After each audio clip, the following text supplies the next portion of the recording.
उस terrible living condition में बेहिसाब torture के साथ साथ उनसे स्लेव लेबर भी करवाया जाता था। 1945 में जर्मनी की हार के बाद सबको यकीन हो गया था कि अब जापान भी वार में ज्यादा देर नहीं टिक पाएगा और इसके साथ ही सबको अपनी मौत का डर सताने लगा कि कहीं जापानी किल ऑल का ऑर्डर ना दे दे।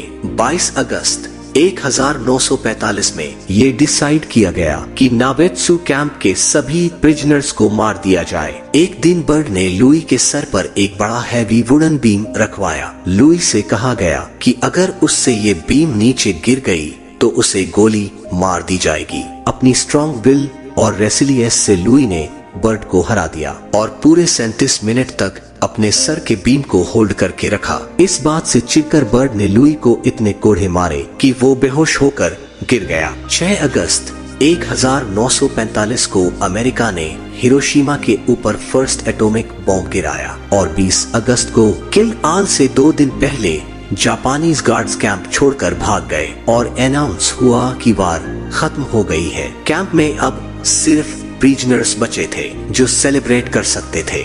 22 अगस्त 1945 के दिन प्रिजनर कैंप में खबर पहुंची कि जापान ने सरेंडर कर दिया है। ये न्यूज फैलते ही बॉनफायर जलाकर सेलिब्रेशन किया गया। सारे प्रिजनर्स को वापस अमेरिका भेजने का अरेंजमेंट चल रहा था। तब तक उनके लिए अमेरिकन एयर जेट्स हर कैंप के ऊपर से सप्लाईज ड्रॉप कर रहे थे। फाइनली 2 सितंबर 1945 को जापान ने अपना फॉर्मल सरेंडर कर दिया और इसके 3 दिन बाद ही लुई ने नावेत्सु कैंप छोड़ा। वहां से योकोहामा और योकोहामा से वे लोग अमेरिकन बेस कैंप ओकिनावा जाने के लिए एक प्लेन में बैठे। ओकिनावा से इन वॉर प्रिजनर्स को वापस अमेरिका भेजा जाना था। ओलंपिक एथलीट लुई जम्पेरिनी को देखकर बहुत से लोग हैरान थे कि वो अभी जिंदा है और घर वापस जा रहा है। मिड अक्टूबर में लुई फाइनली अपने शहर कैलिफोर्निया पहुंचा, जहां उसकी लाइफ धीरे धीरे वापस ट्रैक पे आ रही थी। हालांकि वो पोस्ट ट्रॉमेटिक स्ट्रेस और सफोकेटिंग एंजाइटी से गुजर रहा था, लेकिन एक नॉर्मल लाइफ जीने की उसकी कोशिश जारी थी। मार्च 1946 में लुई की मुलाकात सिंथिया एप्पलवाइट से हुई और उसके 2 हफ्ते बाद ही एप्पलवाइट फैमिली की मर्जी के खिलाफ दोनों ने एंगेजमेंट कर ली। मई में सिंथिया लुई से मिलने कैलिफोर्निया आई और दोनों ने शादी कर ली। इसी दौरान जापान में बर्ड को वार क्रिमिनल डिक्लेयर किया गया, जो अथॉरिटी की नॉलेज के बिना ये सब एक्टिविटीज करता आ रहा था। लुई को अक्सर फ्लैशबैक आते थे और वो नाइटमेयर्स और एंजाइटी जैसी प्रॉब्लम सफर कर रहा था। फिर उसने शराब का सहारा लिया और अल्कोहलिक बन गया। उसने फिर से रेसिंग की तरफ ध्यान देना शुरू कर दिया था, लेकिन एक इंजरी की वजह से उसके रेसिंग करियर पर फुल स्टॉप लग गया। अब उसने बर्ड को मारने का एम बना लिया था। बर्ड की तलाश में उसने पूरा जापान छान मारा था। सासकी और उसके जैसे कई सारे वॉर क्रिमिनल्स पकड़े गए थे। 1946 में बर्ड अथॉरिटी से बचकर अपनी फैमिली से मिलने टोक्यो पहुंचा। अथॉरिटी को एक पहाड़ी में एक डेड बॉडी मिली, जिसे उन्होंने बर्ड समझ लिया था और वो जापान में डेड डिक्लेयर कर दिया गया। लुई और सिंथिया की मैरिड लाइफ की प्रॉब्लम्स अभी खत्म नहीं हुई थी। लुई ने कुछ इन्वेस्टमेंट किए जो फ्लॉप रहे थे। उसका अपनी लाइफ पर कोई कंट्रोल नहीं रह गया था। वो कहीं भी जॉब में टिक नहीं पाता था। अपनी इमोशनल फुलफिलमेंट के लिए वो शराब की तरफ झुकता चला गया। जब सिंथिया प्रेग्नेंट थी तो एक बार आधी रात को उठकर वो उसका गला दबाने लगा। सपने की हालत में उसने सिंथिया को बर्ड समझ लिया था। जल्दी ही सिंथिया ने डिसाइड कर लिया कि वो अब और लुई के साथ नहीं रह सकती, इसलिए उसे डिवोर्स चाहिए। ऐसा लग रहा था कि अपनी लाइफ के इस पॉइंट पे आकर लुई ने हर उम्मीद छोड़ दी है, जैसे कि लुई फाइनली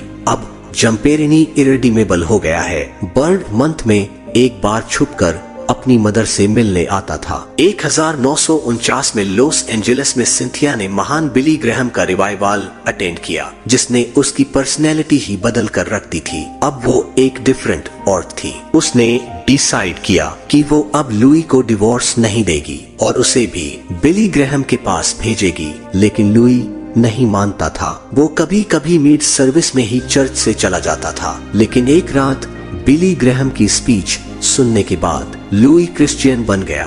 फाइनली उसे थोड़ी शांति मिल रही थी। उसने अपनी लाइफ और मैरिड लाइफ को फिर से पटरी पर लाने की कोशिश की और अपने टॉर्मेंटर्स से मिलने 1950 में जापान गया। उसने प्रॉमिस किया था कि वो अपनी लाइफ गॉड के नाम कर देगा और पूरी लाइफ क्रिश्चियन सर्विस करेगा। उसने अपना प्रॉमिस निभाया। एक मोटिवेशनल और इंस्पिरेशनल स्पीकर के तौर पे उसने वर्ल्ड टूर किया और 5 गेम्स से पहले ओलंपिक टॉर्च भी पकड़ी। 1952 में बर्ड अपनी हाइडिंग से बाहर निकला जब वॉर क्रिमिनल्स को सजा में छूट दी गई। उसकी शादी हुई, बच्चे हुए और इंश्योरेंस कंपनी में जॉब करके उसने खूब पैसा कमाया। लुई जब टोक्यो में था तो उसने बर्ड से मिलने की कोशिश की, लेकिन बर्ड ने मिलने से मना कर दिया। अप्रैल 2003 में बर्ड की मौत हो गई। 1998 में लुई को टोक्यो ओलंपिक्स में एक फाइनल रेस करनी थी, जहां उसने एक ऐसे जापान की ओलंपिक टॉर्च पकड़ी थी जो ब्यूटी, लाफ्टर, पीस और जॉय से भरा था। लुई की रेसिलियंस और स्ट्रेंथ ने उसे न सिर्फ वॉर में जीतना सिखाया बल्कि लाइफ में भी। आज के इस वीडियो में इतना ही। जल्द मिलते हैं एक नए समरी के साथ। तब तक के लिए जय हिंद, वंदे मातरम। अपना और अपने प्यारों का ख्याल रखें। वीडियो अच्छी लगी हो तो वीडियो को लाइक शेयर करना ना भूलें। इसी तरह के और समरी से रूबरू होने के लिए हमारे चैनल द समरी वर्ल्ड को सब्सक्राइब करें। तो दोस्तों, आपको आज का हमारा यह बुक समरी कैसा लगा और इस बुक समरी से आपको क्या सीखने को मिला, मुझे नीचे कमेंट करके जरूर बताएं और इस समरी को अपने दोस्तों के साथ शेयर जरूर करें। आपका बहुमूल्य समय देने के लिए दिल से धन्यवाद। Wish you all the very best.